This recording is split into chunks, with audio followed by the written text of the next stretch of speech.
इसी की खलबलाहट, इसी की बौखलाहट है। राजनीतिक घरानों में हलचल है, खलबल है कि इन लड़कों को कैसे जेल के अंदर डाल दीजिएगा। हमने जेल के अंदर जैसे ही प्रवेश किया, हमने कहा मान्यवर सुनिए मेरी बात, जेलर साहब मेरी बात सुनिए, आप रिजवान क्रांतिकारी को जेल के अंदर डाल सकते हैं, टाइगर जयराम महतो को जेल के अंदर डाल सकते हैं, लेकिन हमारे विचारों को जेल के अंदर नहीं डाल सकते हैं। हमारा विचार गाँव गाँव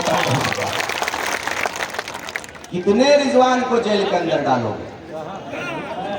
अरे घर घर रिजवान तैयार हो गया है, घर घर जयराम तैयार हो गया है। कितने लोगों को जेल में डालेंगे? इतने लोगों ने गिरफ्तारी का मन बना लिया था। लोगों ने कहा कि 4 दिन का अल्टीमेटम देते हैं। सारे जाति वर्ग के लोगों ने कहा, हमारी माओ ने कहा कि 4 दिन का अल्टीमेटम देते हैं सरकार को। रिजवान क्रांतिकारी को 4 दिन के अंदर अगर रिहा नहीं करेगा तो जेल भरो आंदोलन करेंगे, पूरे झारखंड में जेल भरो आंदोलन करेंगे। हमारी माओ का आशीर्वाद मिला। हजारों हजार की संख्या में जेल से जब मेरी रिहाई हुई तो पूरा बोकारो सड़क जाम हो गया। लोगों का, हमारी नेताओं का होश उड़ गया, होश उड़ गया। आज मैं सिर्फ इस बात को कहने के लिए आया हूं कि हम और आप जिस माटी से बिलोंग करते हैं, जिस माटी से संबंध रखते हैं, ये माटी यूं ही नहीं मिला है। ये माटी खैरात में नहीं मिला है, ये माटी दान दक्षिणा में नहीं मिला है। इस माटी के लिए हमारे पुरखों ने 88,000 शहादत दिया है, 88,000 शहादत दिया है जी। ये बाहर के लोग, ये अनूप सिंह जैसा लोग जो इनके पिताजी चूड़ी बेचने के लिए यहां पर आए हुए हैं,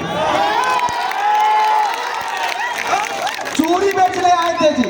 ये सत्य है, इतिहास पढ़ लीजिएगा। अभी दमयंती दीदी हमारे एक कार्यक्रम में थी उपस्थित, क्योंकि लगातार नुक्कड़ सभाओं में सैकड़ों नहीं हजारों महिलाएं आ रही हैं आशीर्वाद देने के लिए। वहां इन्होंने कहा कि भाई रिजवान क्रांतिकारी को जेल के अंदर डाल दिया कि कहीं वो गांडे चुनाव ना लड़ जाए। अरे भाई आप चुनाव लड़िए, हम लोग छोटा छोटा गेम नहीं खेलते हैं, हम लोग उपचुनाव सब नहीं लड़ते हैं। हम लोग या तो सीधे विधानसभा या सीधे लोकसभा, वो भी फाइनल। इसलिए कि टाइगर जयराम महतो जैसे ही उनका आगमन, देखिए शायद टाइगर आ चुके हैं और अरे आने दो, क्या दिक्कत, आने दो, बताना नहीं है, पूरा परिचय देना है, कोई हुड़दंग नहीं, बिल्कुल शांत रूप से आप कार्यक्रम सुनेंगे। आपके बीच में आपके चहेते लीडर इस गिरिडीह लोकसभा के जनमानस के लिए वो अपने समय को देने के लिए आए हैं। आप तमाम लोगों से निवेदन है, आज गुजारिश करेंगे कि आप लोग उनको डिस्टर्ब ज्यादा नहीं करें। यहाँ पर पिछले बार ऐसे ही घटना घटा था। पिछले बार मैं इसी जगह पे था कार्यक्रम में, यहाँ गैदरिंग कर दिया लोगों ने। ऐसा नहीं करना है, एक बिल्कुल पढ़े लिखे का परिचय देना है और आप टाइगर जयराम महतो को सुनेंगे। हमने कहा था कि ये राज खैरात में नहीं मिला है। जब बिरसा चले थे, जब बिरसा भगवान जब अंग्रेजों से मुकाबला कर रहे थे तो शेख भिखारी फिर आए। शेख भिखारी ने कहा इस माटी के लिए मुझे सूली पर चढ़ा दो, लेकिन माटी के स्वाभिमान के लिए मैं कभी पीछे नहीं हटूंगा।